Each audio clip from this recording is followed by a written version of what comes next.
प्यारे दोस्तों और साथियों, ये विष्णु अग्रवाल का नमस्कार। आजकल दो बड़ी अमानवीय, दुखदाई कल हरकतें हुई हैं। लद्दाख, जो कि शुरू से ही डिस्प्यूटेड टेरिटरी है इंडिया और चाइना के बीच में, जब 1947 में ये हिंदुस्तान को राजपाट दे के ट्रांसफर ऑफ पावर एक्ट 1947 में जो था, तो इंडिया को डोमिनेंट बना दिया। उसके बाद 51 में ये लोकतंत्र बन गया, जनतंत्र। तो उसमें नक्शों में जो था लाल पेन से, लाल शाही से दो लिखे हुए थे, एक तो ये लद्दाख का और एक अरुणाचल। पहले उसको नेफा बोलते थे। ये डिस्प्यूटेड टेरिटरी है। ये डिस्प्यूटेड और चाइना से शादी टेरिटरी है। मैं आजकल दिल्ली में गुजरातियों की सरकार है, वो कहते भी हमें स्टेट का आपने प्रॉमिस किया था सुप्रीम कोर्ट में भी कि 1 साल में कर देंगे, स्टेट बना देंगे, आपने स्टेट नहीं बनाई। और एक हमें ये शेड्यूल ट्राइब, जो शेड्यूल ट्राइब्स होते हैं 6 शेड्यूल में, उसमें हमारा डाल दिए। तो कई साल से वो एजिटेशन कर रहे हैं। सेंट्रल गवर्नमेंट से बातचीत भी चल रही है। सेंट्रल गवर्नमेंट ने वादा भी करके सुप्रीम कोर्ट में, और वादा निभाया नहीं। और डिस्प्यूटेड इलाका है, अनडिस्प्यूटेड नहीं है लद्दाख। जो लद्दाख का ज़्यादातर पोर्शन है वो तो चीन के पास ही है, और लेह से जो है उसकी कैपिटल, राजधानी से थोड़ी दूर पे त्रिशूल है, वहाँ तक तो 62 में लड़ाई हुई थी। और उस हिस्से को मोदी सरकार ऑलरेडी चीन को हैंड ओवर कर चुकी है। शायद इसीलिए उन्होंने कोई यूनियन टेरिटरी, केंद्र शासित प्रदेश बनाया है कि उसको चीन को देने में आसानी रहेगी, ज़्यादा गड़बड़ नहीं होगी। क्योंकि वो तो स्टेट बना देंगे तो वहाँ चीफ मिनिस्टर का सरकार होगी, मुखालफत करेगी। कौन अपनी सत्ता छोड़ना चाहता है? इसी ने कहा इसको बनाओ मत, और इसको चुपचाप चीन को दे देंगे लद्दाख को। ये जो करते हैं उनको गोली मार दी 4-5 आदमी को, 80 आदमी जख्मी हो गए। पता नहीं 70-80 आदमी जख्मी हुए हैं। तो कोई आदमी अपनी शांतिपूर्वक पीसफुल अपनी डिमांड है उसकी, वो कहता भी आपने सुप्रीम कोर्ट में वादा किया था, सॉलिसिटर जनरल ने वहाँ अंडरटेकिंग दी भी है, मुँह जुबानी। तो आप हमें आज़ादी दो, स्टेट बनाओ। मैं गुजराती है जो दो बैठे हैं, इनकी ना उनसे शक्ल मिलती है ना अकल मिलती है लद्दाखियों से। वो बुद्धिस्ट था, जो इसमें लद्दाख में है, वो हिंदू नहीं है ना गुजराती हो। तो गोली चलवानी, अब किसी को गोली मारना तो बड़ी गलत बात है। तो डिक्टेटरी हो रही है, गुलामी बन, जनता को गुलाम बना रखा है। जो नहीं होना, आज़ादी तो सबका हक है, लद्दाखियों का भी उतना ही हक है। तो प्यारे दोस्तों, आपका मेरा हक है। सब आज़ादी पसंद आदमी होते हैं। तो एक तो ये चीज़ बड़ी दुखदाई हुई है लद्दाख में। अब क्या है कि चीन को जो है तकलीफ तो होनी है, क्योंकि वहाँ तो तिब्बतियन कल्चर है, और उनके जो मठ है, बौद्ध मठ, तो वही है। बस ये नहीं है स्वामी नारायण के मंदिर जो गुजरातियों के हैं, 17,000 वहाँ पर बना के, दिल्ली में ही बना दिया, ये अमेरिका में है और दिल्ली में बना दिया है कि ये अक्षरधाम मंदिर। ये गुजराती हाथ पांव बहुत फैला रहे हैं। बात तो ये गलत है किसी को गोली मारना। उनको तो निहत्थे थे, उनके पास वो डंडे भी नहीं थे, और फिर डंडे से गोली तो रुकेगी नहीं। दूसरा ये जो पहले तिब्बत की टेरिटरी होती इसकी नेपाल की, उसमें देहरादून में रात को 12-1 बजे तक डेमोन्स्ट्रेशन हुआ। वो क्या होते, हम मांगे आज़ादी। भाई आज़ादी तो सबको चाहिए, देनी चाहिए, मांगने की क्या ज़रूरत है।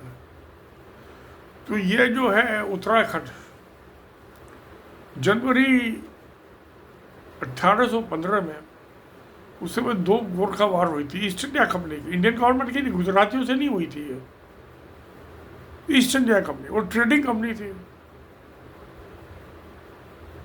तो मैं तो उसको वैलिड मानता नहीं, एक व्यापारी कंपनी और नेपाल के किंग से उनका एग्रीमेंट है, ये कैसे हो सकता है? नहीं हो सकता, कोई कानून नहीं। और फिर आप जबरदस्ती किसी में, इंडियन कॉन्ट्रैक्ट एक्ट का जो है वो भी नहीं अलाउ करता कोर्डिनेशन। किसी के सिर पे पिस्तौल रख के उसे दस्तखत करा लो, ये कौन सी हुई? तो ये उत्तराखंड जो है जिसकी कैपिटल है अब ये देहरादून, वहाँ से आप चलिए, उसके बाद नेपाल आ गया, तकरीबन 3.5 करोड़ की आबादी है। उसके बाद सिक्किम आ गया, सिक्किम में भी 85% जो है नेपाली है। उसके बाद ये दार्जिलिंग और दोआब जो था, जो लीज पे दिया था चुग्याल ने 99 ईयर्स की लीज पे, उसमें भी 80-85% नेपाली है। फिर आप सुली गली चले आइए, नॉर्थ बंगाल, उत्तरी बंगाल, वहाँ पे भी सब 80-85% आदमी नेपाली हैं, सब नेपाली बोलते हैं। जब मैं एक दफ़ा गया था सिक्किम, तो बागडोगरा से उतर के हम जा रहे थे टैक्सी में, तो राइट हैंड पे तीस्ता नदी बीच में है, वहाँ उनका वेलकम टू गोरखालैंड। गोरखे कौन? नेपाली है। तो वही मैंने नक्सलवाड़ी भी देखा, नक्सलाइट जहाँ हुआ था नॉर्थ बंगाल में, बड़ी गरीब आदमियों की वो कॉलोनी बनी थी, सिंगल स्टोरी के कमरे के मकान। मैं सुबह मॉर्निंग वॉक को निकल गया था वहाँ, पहले दिन पहुँचा था बागडोगरा, एयरफोर्स का वो एयरफील्ड है। तो सुबह मॉर्निंग निकला तो देखा नक्सलवाड़ी बोर्ड पे लिखा हुआ था, मैं वहाँ चला गया कॉलोनी के अंदर। तो यानी कि ये पूरी बेल्ट नेपालियों की है। और जो ये लखनऊ डिस्ट्रिक्ट है, जहाँ राजधानी है उत्तर प्रदेश की, और उसके बाद गोरखपुर और उसके बाद बहराइच, इन तीनों डिस्ट्रिक्ट में भी जो तकरीबन नेपाल के बॉर्डर से लगता हुआ इसका इलाका है, तो 10-12 किलोमीटर का इलाका नेपाली था, जो उस ट्रीटी जो थी उसकी नेपाल से, उसके मुताबिक उन्होंने ईस्ट इंडिया कंपनी को दे दिया। भारत को नहीं दिया ईस्ट इंडिया कंपनी को, गुजरातियों को भी नहीं दिया। गुजरात तो बहुत दूर है वहाँ से, इनका तो कोई लेना देना नहीं है। तो वहाँ पे वो कह रही है भ्रष्टाचार से हमें आज़ादी चाहिए। एक दिन में JNU में भी कश्मीरी जो स्टूडेंट, उन्होंने भी कहा था हम मांगे आज़ादी। आज़ादी मांगना कोई पाप थोड़ा है। महात्मा गांधी ने भी कहा था आज़ादी मांगो, नेहरू ने भी कहा था। मुझको मोदी को कोई आज़ादी मांगे, ये उसको देशद्रोही कहता है, ये BJP वाले सभी। मगर जो ये उत्तराखंड, नेपाल, सिक्किम, दार्जिलिंग, दोआब और जलपाईगुड़ी, ये पूरी बेल्ट जो है नेपाली स्पीकिंग आदमियों की है। और language is mightier than the religion and nation. भाषा बड़ी महान होती है। हमारे कॉन्स्टिट्यूशन में भी इसको बड़ी इम्पोर्टेंस दी गई है।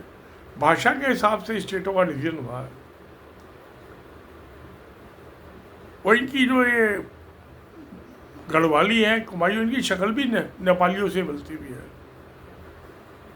मुझसे नहीं मिलती, आपसे नहीं मिलती प्यारे दोस्तों। अगर जो इंडियन गवर्नमेंट को इनकी बात नहीं माननी है तो बेशक वो नेपाल को वापस दे दे उत्तराखंड, ईस्ट इंडिया कंपनी चली गई, इनका कोई कानूनी हक नहीं है।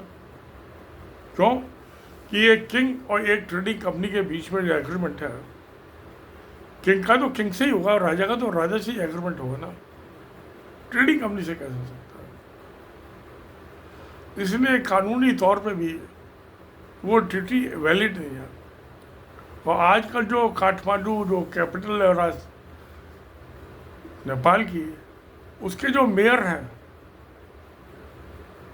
उन्होंने तो उनकी पब्लिकली कहा हुआ कि अखंड नेपाल, अगर जो अखंड नेपाल बनता है, और बन सकता है क्योंकि ऊपर चीन बैठा हुआ है, लद्दाखियों को बचाने के लिए चीन बैठा हुआ, उसकी फौज बैठी हुई है, उससे आर्मी की लड़ने की हिम्मत नहीं है। तो मैं समझता हूँ चीन की मदद से लेके नेपाल को, ये सब जो नेपाली के इलाके थे पुराने, पहले अखंड नेपाल बना लेना चाहिए। उत्तराखंड को और ये लखनऊ के, गोरखपुर के, बहराइच के जो इलाके थे 1800-1500 पहले, उस इलाके को वापस ले लें। और तो ये नेपाली है सब स्पीकिंग। और सिक्किम के चोग्याल तो उसकी फैमिली को जेल में डाला, मैं गया था, हाउस अरेस्ट था, वो तो सब चोग्याल था, मर गए, वो तो कभी साइन ही नहीं किया इंडिया में शामिल होने का, तो उस पर भी जबरदस्ती का कब्जा है। और सिलीगुड़ी तक जो था वो सिक्किम का हिस्सा था, दार्जिलिंग, दुआब, सिलीगुड़ी। तो गर्मी, वो तो कलकत्ते में गर्मी होती थी, इसलिए चोग्याल साहब ने उनको वहाँ पे दार्जिलिंग में कहा कि आप रह लो अपनी बीपीएचओ के साथ अंग्रेजों को। तो यानी कि इनका ये जो भी कब्जा है, जोर जबरदस्ती का कब्जा है, मॉरल नहीं है उसमें, चरित्र नहीं है, चरित्र नहीं है कि इस पर नेपाली इलाके में कब्जा करें। और क्या होता है कि जब कोई आदमी ख्वाब देखता है तो कभी कभी वो कुछ टाइम लगता है, मगर ज़मीनी हकीकत में बदल जाता है। जब 2015 में इसने, मोदी ने वहाँ का उनका राशन पानी बंद किया था नेपालियों का, ब्लॉकेड, तब से नेपाली नाराज है। अब क्या चीन उनकी मदद के लिए है, बहुत बड़ी ताकत है। अभी मई में हुआ था पाकिस्तान से क्लैश, इंडिया के 7 फाइटर जेट गिरा दिए, वो J-10C जो थे वो चाइनीज़ थे। तो इंडिया के पास तो, उसके नेपाल के पास, जो पाकिस्तान के पास चाइनीज़ हथियार है और या अमेरिकन है, इंडिया के पास रशियन है या फ्रांस के हैं, इजराइल के भी हैं। तो मात दे दी तो मोदी जी डर के भाग गए बिहार। लड़ाई हो रही है पाकिस्तान के बॉर्डर में, पंजाब के वहाँ और गुजरात पे, और ये भाग गए डर के मारी बिहार। 4 दिन की लड़ाई, पहले दिन ही भाग गए डर के मारी कि कोई मिसाइल आके मुझ पे ना करता है। तो प्यारे दोस्तों, ये तो मानवता के भी खिलाफ है,